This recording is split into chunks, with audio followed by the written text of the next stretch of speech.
Nah, ini langsung muncul ini.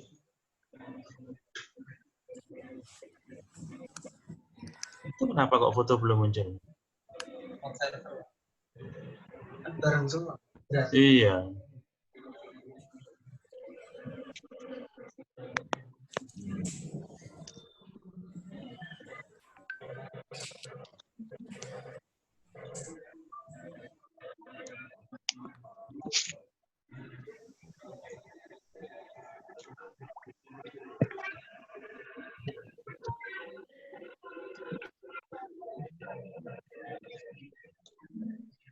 Anak foto nah deh. Nek wis ora muncul.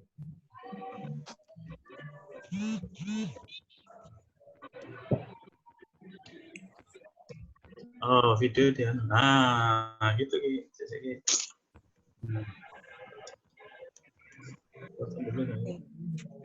Selamat malam semuanya.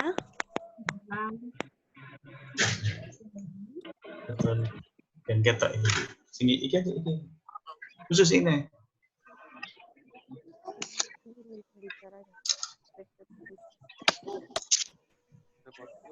Selamat malam Ibu Erni Herlin. Ya, selamat malam. Selamat malam Ibu Yovita. Mbak Amanda. Ibu. Selamat Ya. malam.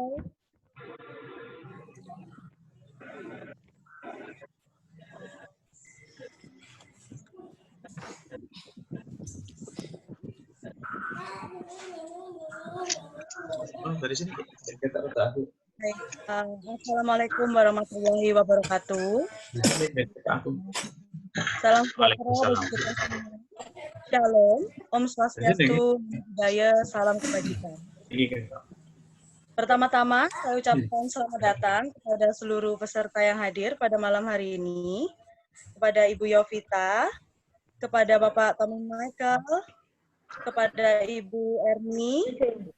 Iya, Mbak. Iya, Ibu. Kepada yang terhormat narasumber kita pada malam hari ini, Bapak Dr. Gregorius Yoga Panji Asmara, serta seminar online pada malam hari ini. Izinkan saya memperkenalkan diri, nama saya Amanda Raisa, saya dari Fakultas Hukum Untak Surabaya, selaku moderator pada malam hari ini. Yang pada malam hari ini kita akan mengikuti jalannya acara seminar yang diadakan oleh penerbit RAD Rosari, yang dimana memiliki tema besar, Jenazah COVID, Penghormatan dan Pengorbanan, yang akan dibawakan oleh narasumber kita pada malam hari ini, Bapak Gregorius Yoga Panji Asmara. Beliau adalah seorang dokter, seorang dosen pada Universitas Widya Pranata Surabaya, Semarang, dan juga seorang praktisi hukum pada kantor hukum Yovita & Partners. Yang dimana materi yang akan beliau bawakan pada malam hari ini berkaitan dengan hal-hal yang terjadi belakangan ini, yaitu adanya pro dan kontra terkait pemakaman atau tata cara pemakaman jenazah yang terpapar virus COVID-19 dan adanya oknum-oknum masyarakat yang melakukan penolakan untuk jenazah yang terpapar COVID-19 itu untuk dimakamkan pada suatu daerah. Baik, untuk mempersingkat waktu, saya persilahkan kepada Bapak Dr. Gregorius Yoga untuk menyampaikan materinya. Dan saya memberikan waktu sekitar 5 sampai 8 menit kepada Bapak Dr. Gregorius Yoga Panji Asmara. Waktu dan tempat kami persilahkan. Ya, terima kasih Mbak Amanda selaku moderator. Ya, selamat malam Ibu Bapak semuanya. Saya Gego. Saya ingin berbagi tentang sesuai judul ya. Kalau kita bahas judulnya itu Jenazah COVID, Penghormatan dan Pengorbanan, Perspektif Hukum Kesehatan. Judulnya ini sangat menarik. Kalau kita artikan secara harafiah, jenazah COVID, nah, apa yang kita mau omongin itu, kita obrolkan malam ini adalah virusnya yang jadi jenazah atau seperti apa? Nah, memang judul ini setelah saya bicarakan dengan moderator memang dibuat semenarik mungkin, tetapi harapannya kita sama-sama memahami bahwa yang dimaksud adalah jenazah atau kalau kita bahasakan secara umum adalah orang yang meninggal, kemudian kita sebut itu sebagai jenazah yang meninggal diakibatkan ataupun juga diperberat penyakitnya karena coronavirus atau COVID-19 ini. Sebelumnya saya ingin mengucapkan terima kasih dulu kepada penyelenggara yang mana memberikan kesempatan kepada saya untuk berbagi pada malam hari ini. Oke, yang pertama kita ngomongin tentang jenazah. Apa sih jenazah? Selalu kita mulai dari terminologi. Karena kita membahas dari perspektif hukum kesehatan, maka kita mencoba mencari aturan-aturan yang mengatakan tentang jenazah. Undang-undang terbaru tentang kekarantinaan kesehatan, Undang-Undang Nomor 6 Tahun 2018, tidak menyebutkan arti jenazah, tetapi yang salah satu jenazah itu dikategorikan barang. Kita bisa lihat di pasal 1 pada ayat 5. Barang adalah produk nyata, hewan, tumbuhan, dan jenazah atau abu jenazah. Jadi ini menjadi hal pertama yang sangat menarik dan mungkin menggelitik, apakah jenazah itu juga termasuk barang. Nah, setelah saya melakukan studi literatur kembali tentang hukum positif, tidak ada dimaknai jenazah itu seperti apa. Mungkin bisa tidak tercantum dalam hukum positif karena kita bersama-sama dianggap mengerti terminologi jenazah secara umum. Nah, seperti itu. Kemudian jenazah yang disemayamkan. Kalau kita lihat dari judul, penghormatan dan pengorbanan. Apa yang dimaksud? Kalau kita lihat secara umum, biasanya jenazah itu boleh saja dikuburkan, kemudian pemulasaran atau pengelolaan itu boleh dilakukan oleh keluarga dan yang lain. Kalau kita lihat dari surat kematian yang dikeluarkan oleh seorang dokter, itu pada salah satu bagian akan muncul penyebab kematiannya itu terkait penyakit menular atau tidak menular. Nah, tentang penyakit menular dan tidak menular, kita harus kilas balik dulu. Sejauh mana selama ini jenazah itu diperlakukan. Ada hal positif yang menurut saya baik untuk kita maknai bersama. Ternyata COVID ini membuat kita semakin aware dengan kesehatan. Bahkan dalam tanda kutip, semua orang menjadi dokter, semua orang menjadi ahli kesehatan, karena sama-sama ketika kita ambil positifnya adalah semua orang ingin tahu, semua orang di dalam era disrupsi dan teknologi yang mana semua orang dengan lebih mudah mengakses informasi, walaupun di dalamnya juga kita kesulitan menemukan hoax atau tidak, tetapi kita memaknainya seperti itu, dan harapannya kita bisa mensupport untuk mereka, masyarakat juga mendapatkan info yang tepat. Nah, bicara tentang penyakit menular tidak menular, kita selama ini tidak terlalu care.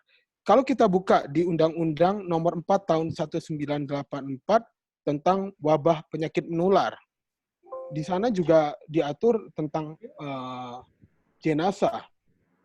Tentang bagaimana jenazah diperlakukan, itu juga masuk di dalam upaya penanggulangan wabah. Jenazah dibagi menjadi yang menular maupun tidak menular. Nah, kalau kita lihat di Undang-Undang Nomor 4 1984, agak menjadi lucu dan menjadi isu hukum juga untuk kita bersama. Karena bagian konsideransinya masih melihat Undang-Undang 9 tahun 1960 tentang pokok kesehatan. Padahal Undang-Undang Kesehatan itu sudah ada yang terbaru, Undang-Undang 36 2009. Apakah masih bisa kita gunakan? Ini menjadi pertanyaan bersama.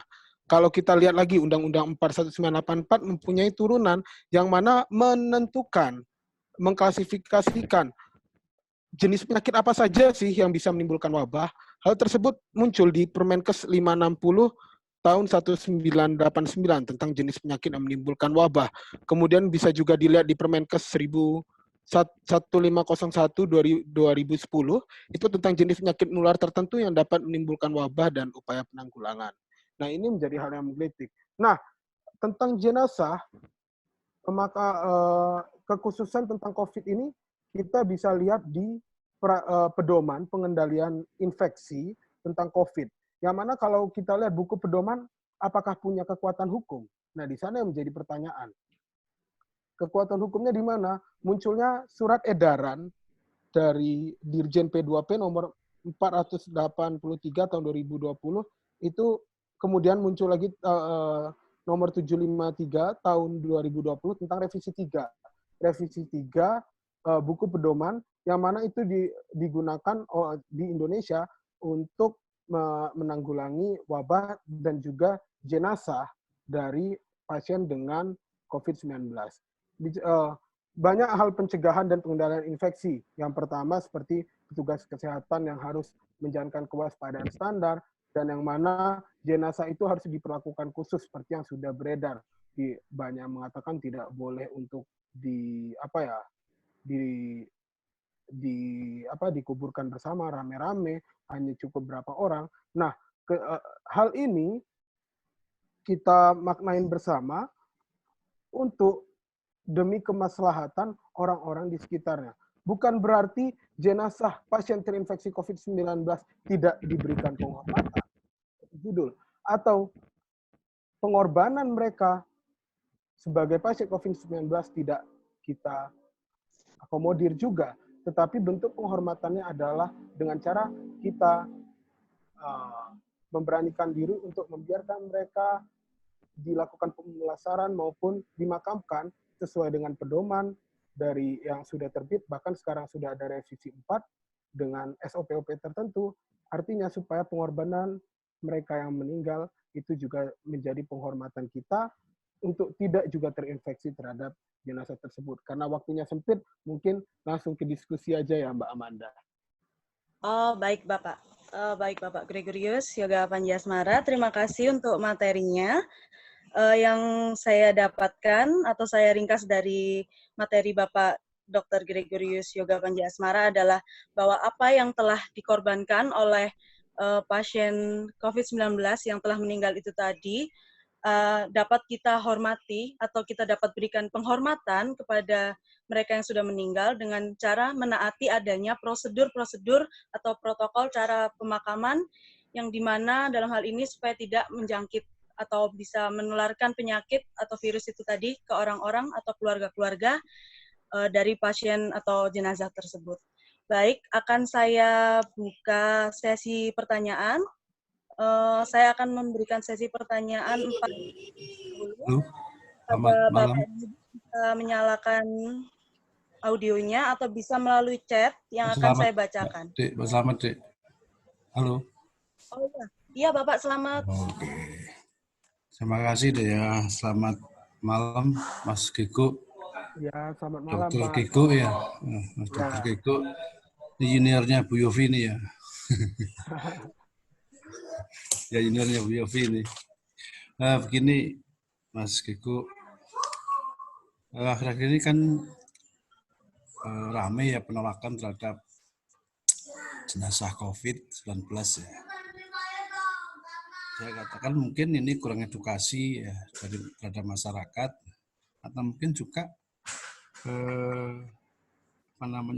kurang penjelasan dari tenaga medis terkait dengan tingkat bahayanya virus Corona 19 ya.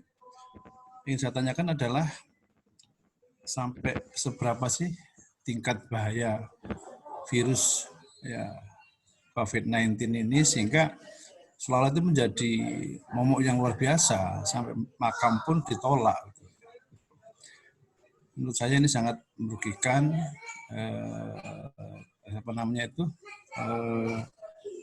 keluarga jenazah korban. Sangat kasihan sekali. Saya ingin tanyakan sampai seberapa tingkat bahayanya. Contohnya kan sekedar ya sama dengan flu-flu biasa gitu, cuma tingkat penularannya yang sangat cepat dan masif. Kalau tingkat bahayanya bagaimana, Mas Dokter? Terima kasih, Mas. Ya, terima kasih Pak Dekan, Pak Dekan Hukum Untak Surabaya, Pak, atas pertanyaannya. Ya, ini memang hubungannya nanti dengan keilmuan. Kalau kurang sosialisasi, saya rasa sekarang dengan teknologi informasi itu sosialisasi sangat Cukup, mudah ya. dicapai. Bahkan mungkin sosialisasi yang hoax itu sangat banyak. Dan kita dihadapkan dengan era kita mungkin tidak tahu tentang kebenaran itu seperti apa. Maka memang panduannya adalah sejauh ini revisi 04 itu. Kalau dibicara sejauh mana bahayanya, ilmu kedokteran itu berkembang sangat cepat. Kalau kita lihat dari surat edaran Dirjen P2P itu muncul pedoman revisi 1, revisi 2, revisi 3, kemudian sekarang revisi 4, yang mana perubahan itu sangat cepat. Responnya sangat luar biasa. Karena banyak penemuan yang dilakukan di dunia internasional terkait penyakit ini. Tentang mayat. Memang tentang mayat ini agak sulit. Karena penelitian kedokteran terkait tentang mayat ini belum terlalu banyak. Yang banyak masih concern ke dunia terapeutik atau bagaimana sih menyembuhkan. Virus ini menyebarnya seperti apa, terutama dalam orang hidup ke orang hidup. Nah, maka tentang jenazah ini, mengapa muncul prosedur yang sedemikian ketat? Karena supaya wabah ini tidak meluas kemana-mana. Bicara tentang ada harus jaraknya 50 meter dari pemukiman untuk dari sumber air, sejauh yang saya cari dalam literatur tidak ada yang menyatakan sampai sejauh itu. Tetapi pedoman ini muncul dalam rangka untuk melakukan pencegahan. Termasuk memang banyak ya, termasuk ada salah satu ahli forensik yang mengatakan bahwa kalau udah mati inangnya, virus juga mati. Tetapi dunia perkembangan ilmu kedokteran itu sangat luas. Kita bisa lihat di sosmed masing-masing. Ternyata bisa menempel sekian lama. Nah, tentang di jenazah memang yang ditakutkan adalah keluarnya cairan dalam tubuh, sifatnya nanti muncul menjadi aerosol, yang mana itu bisa menularkan ke orang-orang. Maka untuk pemulasaran jenazah itu memang dengan pasien dengan COVID-19 itu memang harus dilakukan secara terstandar oleh petugas medis, yang artinya supaya bisa dikuburkan dengan aman. Terkait stigma, memang jelas menjadi masalah besar. Stigma masyarakat terhadap COVID ini karena semua orang takut. Bahkan secara perekonomian semua mungkin turun. Mungkin lebih menakutkan daripada HIV/AIDS atau TB. Kalau kita bicara tentang TB, memang TB dikaitkan dengan penyebabnya adalah bakteri. Bakteri yang mana juga sebenarnya ketika menyebar itu orang yang kena TB itu harus pengobatan secara 6 bulan, antibiotik rutin tiap hari dengan sekian butir obat, tidak boleh putus sama sekali, dan dilihat berjenjang. Stigma ini muncul karena ketakutan luar biasa dari masyarakat, yang mungkin era ini sosialisasinya mungkin kuat, tetapi hoax-nya juga kuat.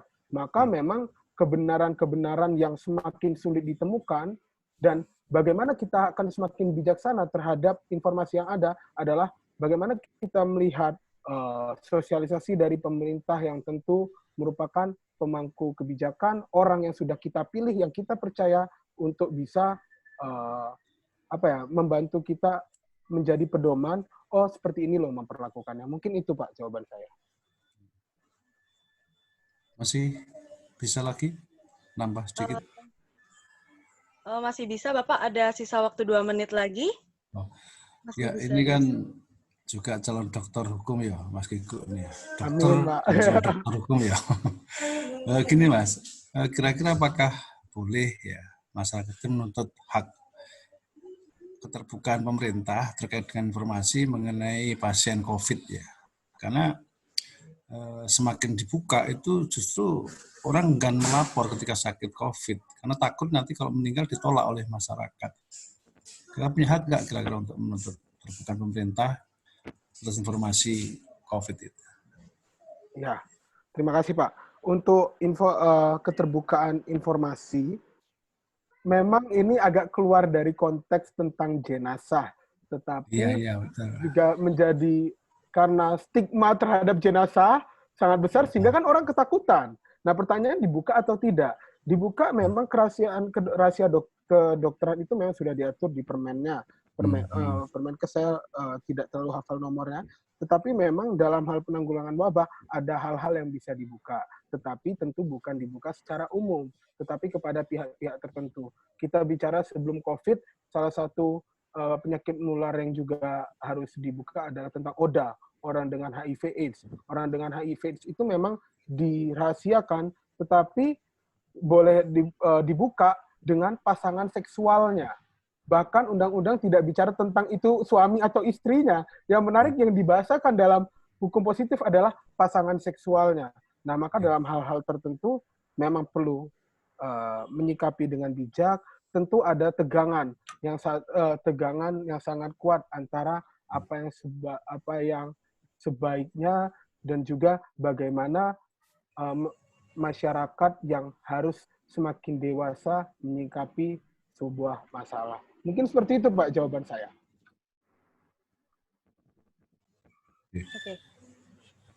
Oke, baik. Terima kasih. Oke, terima kasih, Mas. Semoga ya. Ya, terima kasih Bapak Selamat Suhartono atas pertanyaannya. Bapak Gregorius, ini ada pertanyaan dari Bapak Khairul Muriman S. Beliau menanyakan menurut pandangan etika agama bahwa jenazah dalam situasi apapun cara meninggalnya wajib hukumnya dimuliakan karena mereka adalah makhluk yang mulia diciptakan. Walaupun meninggalnya karena adanya virus COVID-19 ini, maka pertanyaannya adalah sejauh mana edukasi kepada masyarakat terkait hal ini dan siapa yang harus bertanggung jawab mengedukasi. Baik, itu saja sih Pak pertanyaannya. Oke, terima kasih Pak Khairul pertanyaannya. Salam kenal. Hubungannya dengan etika agama. Hukum dan etika itu memang teman baik, tetapi juga mungkin bukan teman baik. Ya. Itu akan menjadi bahasan yang sangat panjang. Saya mencoba meringkas. Kewajiban memuliakan ini terkait juga manusia sebagai persona.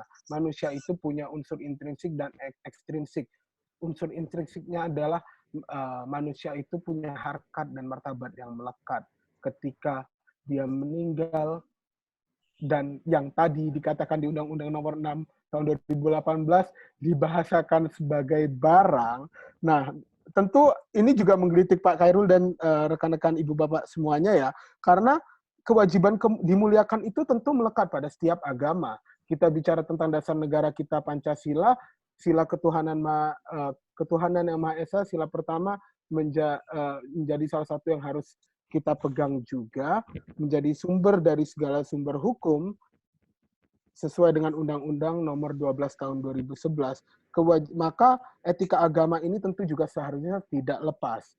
Nah, kewajiban memuliakan ini tentu yang menjadi masalah juga banyak. Satu, ketika jenazah itu tidak boleh didoakan dalam tanda kutip, bukan tidak boleh didoakan ya, tidak boleh dikerumuni dan lain-lain, apakah itu melanggar kemuliaan? Nah, interpretasi tentang memuliakan itu akan semakin banyak. Itu. Kemudian bagaimana kita sama-sama memahami tentang konsep memuliakan memuliakan manusia sebagai persona yang mana meninggal dan menjadi jenazah. Ini yang menjadi harus kita pahami bersama.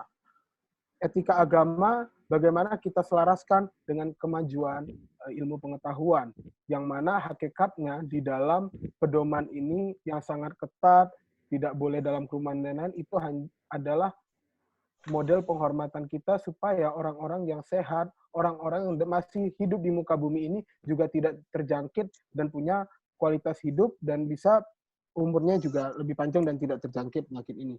Siapa yang berwajib edukasi? Tentu pemerintah wajib mengedukasi hal tersebut. Dan kita semua sebagai anggota masyarakat, sebagai masyarakat yang juga tunduk pada negara, dan kita punya hati nurani untuk saling menjaga, saling mengingatkan, saling mendidik dalam tanda kutip, supaya kita juga bisa menyebarluaskan hal-hal yang sifatnya bukan hoax. Nah, maka ini menjadi pembelajaran untuk kita semua, tidak hanya tentang jenazah, tetapi bagaimana menyikapi segala sesuatu, tetapi dalam hal ini khusus ke COVID-19. Ketika pemerintah yang mungkin dulu salah satu menteri mengatakan, masker itu harus untuk orang sehat, sesuai WHO bilang, orang sakit tidak perlu. Kemudian tiba-tiba ada perubahan lagi, masker itu harus dipakai orang sehat dan orang sakit. Jangan melihat itu dari sisi, oh Menkesnya kok nggak konsisten. Tetapi lihatlah bahwa perkembangan ilmu kedokteran yang sangat pesat, dan akhirnya berujung pada banyak aturan, termasuk juga muncul kan aturan tentang orang-orang yang tidak menggunakan masker bisa dipidana. Nah ini maka harus kita sikapi dengan baik dan bijaksana, bagaimana kita juga memahami keilmuan itu. Terima kasih. Mungkin itu Pak jawaban saya. Baik, terima kasih Bapak Gregorius. Masih ada cukup waktu untuk 2 orang penanya lagi. Halo. Mau tanya Ya. dari Sumeneb. Anggoro, Bu. Bisa Halo. sebutkan namanya, Bapak? Dari Sumeneb. Anggoro, Pak. Anggoro, Bu. Oh, baik. Bisa langsung diberikan pertanyaannya? Baik. Terima kasih. Tadi mungkin Pak Dr. Grego kayaknya pertanyaan dari yang sebelumnya belum terjawab itu, Pak, Ya. Pak Dokter. Itu kaitannya dengan siapa sih yang bertanggung jawab gitu kan atas informasi sampai ke bawah gitu kan, sampai ke grassroots-nya itu, apakah si gugus tugas COVID atau Pemda atau Pamong Praja atau aparat penegak hukum terkait dengan informasi bahaya atau tidaknya kan begitu. Terus bagaimana yang kedua terkait dengan SOP-nya, bagaimana sih pemakaman pasien COVID itu, berapa jangka waktu yang harus diinformasikan ke warga lingkungannya yang ditempatkan pemakaman, karena saya dengar beritanya ada yang mencibir bahwa masyarakat tidak tahu informasi dari awal terkait pemakaman itu. Dia hanya sekeliwer aja itu kok ada ambulan kan begitu, lalu mereka Bapak. tanpa izin kan seperti itu masuk kan gitu. Ya. Sementara informasi itu kan penting, Pak. Ini saya ngambil dari filsufnya si Jürgen Habermas, kita butuh yang namanya tindakan komunikatif ya.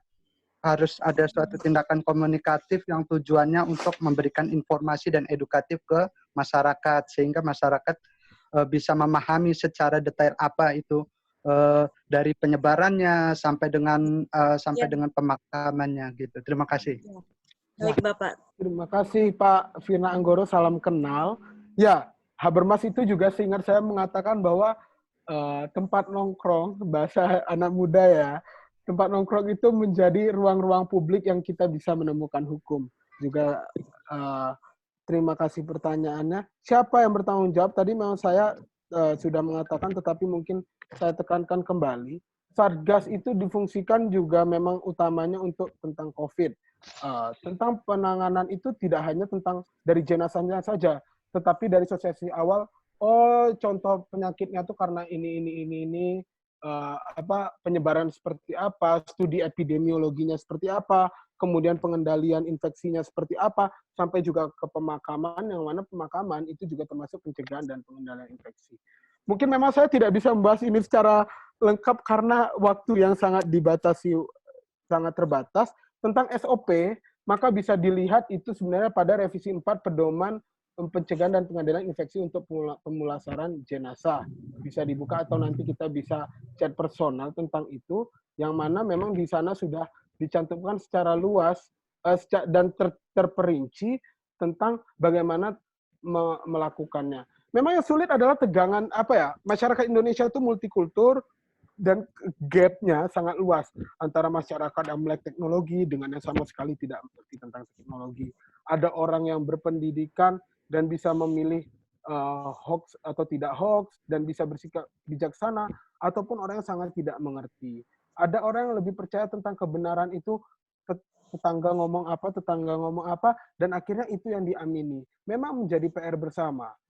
Yang punya tugas utama, Satgas berfungsi. Dan sekarang gini, kalau kita lihat di era sekarang, contoh, karena saya di Jawa Tengah ini ya, di Semarang, Pak Ganjar, gubernur, dia selalu mengeluarkan video-video edukasi.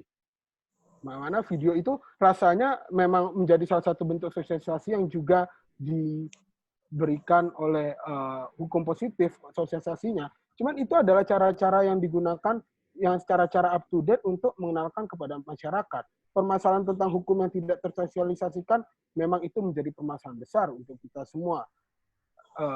sekitar negara Sivilo sama-sama bahasa Indonesia, punya KTP Indonesia, tentu harusnya memahami semua. Sosialisasi itu yang menjadi masalah tidak hanya tentang COVID-19, tetapi memang dalam segala sektor itu bermasalah. Maka siapa yang bertanggung jawab, saya berharap kita semua bertanggung jawab, walaupun memang tugas utama seperti Satgas, kemudian dalam rangka hal PSBB, kekarantinaan kesehatan juga, tiap kepala daerah juga harus terjun langsung melihatnya, dan kemudian mengajukan tentang PSBB dan lain-lain, itu bentuk keterlibatan penuh yang diberikan, kewenangannya diberikan oleh negara terhadap tiap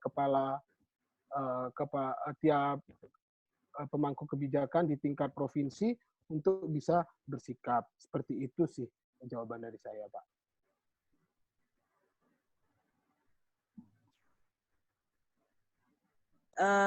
Bapak Gregorius, ini masih ada waktu sekitar 10 menit lagi. Ya. Masih bisa untuk satu pertanyaan. Akan saya bacakan. Mohon maaf Bapak, ini sudah ada yang masuk satu pertanyaan dari Bapak Dodi Haryadi. Baik, bisa saya bacakan ya Bapak Gregorius? Ya. Baik, pertanyaannya adalah orang dengan COVID-19 dengan gejala ringan atau tanpa gejala dan dengan sengaja tidak melakukan isolasi mandiri dan dengan sadar berperilaku lalai sehingga bisa menyebarkan penyakit tersebut, apakah bisa orang tersebut dikenakan pasal pembunuhan atau penganiayaan? Baik, itu pertanyaannya Bapak Gregorius. Oh, Pak, oke. Ini menarik deh. Pembahasannya sebenarnya keluar dari tentang jenazah. Tapi karena COVID ini terlalu luas ya, dan menjadi isu yang menarik, bisakah dikenai pasal pidana penganiayaan ya? Penganiayaan dan pembunuhan, Penganiayaan Bapak. dan pembunuhan. Kita bicara penganiayaan dan pembunuhan, tentu harus ada unsur-unsur yang terpenuhi. Unsur-unsur dari barang siapa dan lain-lain. Nah, ketika kita menarik ini dari permasalahan ini, kita tarik ke lex generalisnya tentang penganiayaan dan pembunuhan, tentu unsur-unsurnya harus terpenuhi. Kalau ada yang mau melaporkan, silahkan saja. Menurut saya tidak menjadi masalah, karena setiap warga negara punya hak juga untuk mencapai keadilan. Yang mana keadilan yang mungkin dipersepsikan adalah, wah orang ini tidak mengaku seperti itu, maka harus dijatuhi penganiayaan atau pembunuhan. Ya boleh saja dia melaporkan, tetapi saya meyakini bahwa sistem peradilan kita yang berjenjang dengan tiap-tiap tingkatnya itu bisa memberikan rasa keadilan itu. Tentang penganiayaan dan pembunuhan, saya rasa harus terpenuhi unsur-unsurnya, tetapi juga kalau kita bicara tentang hakikat pencarian keadilan, maka orang tersebut sah-sah saja, boleh saja dia melakukan pelaporan, tetapi tentu ketika dugaan tindak pidana itu dilaporkan melalui sistem peradilan akan terbukti sejauh mana. Seperti itu sih, karena kalau saya pribadi melihat orang yang tidak mengaku itu adalah bentuk pengingkaran terhadap, utamanya terhadap tenaga medis ya. Kita memang di rumah sakit agak kesulitan nih. Pasien ditanya ada riwayat batuk nggak, ada riwayat pergi ke tempat yang zona-zona merah dalam tanda kutip, ada sesak nggak, ada hubungannya dengan kontak-kontak dengan pasien terkonfirmasi atau tidak. Bahkan memang di pedoman agak sulit ya. Terkonfirmasi itu kan kita munculnya taunya besok-besok kemudian hari. Tetapi ketika kita dalam kerumunan, kita taunya kita ya. Gimana? Maaf Bapak Gregorius, saya menyela jawaban dari Bapak ya. Karena waktunya masih kurang 2 menit lagi. Ya. Sehingga mohon maaf sekali saya harus mengakhiri seminar online pada malam hari ini. Saya mengucapkan terima kasih kepada Bapak Gregorius Yoga Panjiasmara yang telah memberikan penjelasan kepada kita semua pada malam hari ini. Kepada seluruh peserta, kepada Bapak Slamet Suhartono, Bapak Tommy Michael, Ibu Yovita, dan juga Ibu Erni. serta seluruh peserta seminar pada malam hari ini. Mohon maaf atas kesalahan ataupun salah kata maupun perbuatan yang saya lakukan selaku moderator. Akhir kata, wassalamualaikum warahmatullahi wabarakatuh.